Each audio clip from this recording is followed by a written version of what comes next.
In today's video, I'm going to teach you how to connect Gmail to ConvertKit. By the end, you'll have your Gmail address set up as a sender in Kit, formerly known as ConvertKit, so your emails look personal and trustworthy to your subscribers.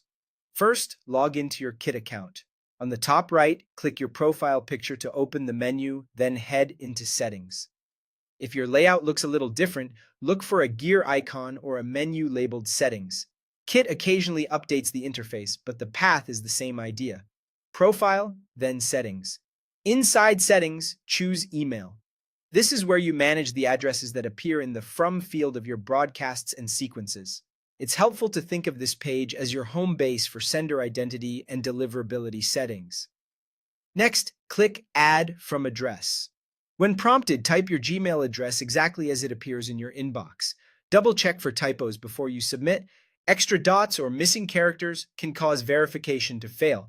Make sure you use an address you can access right now because you'll need to confirm it in the next step.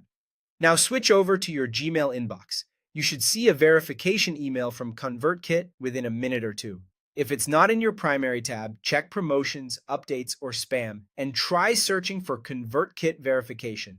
Open the message and click the confirmation link. This click tells Kit that you control the address and allows it to be used as a sender. If you still don't see the email after a short wait, return to Kit and look for an option to resend the verification and confirm that your Gmail address was entered correctly. Once you've clicked the verification link, head back to the email settings in Kit. You'll see your Gmail address listed as verified. At this point, you can set it as your default sender if you want all new broadcasts and automations to use that address by default.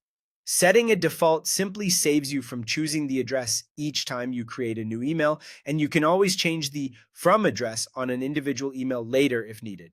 That's it. You've connected your Gmail address to Kit and you're ready to send. For best results, keep your sender name consistent and use the same Gmail address regularly so subscribers recognize you. If you ever need to add another address, repeat the same simple flow. Add it, verify it in Gmail, and choose your default. Thanks for watching and happy emailing.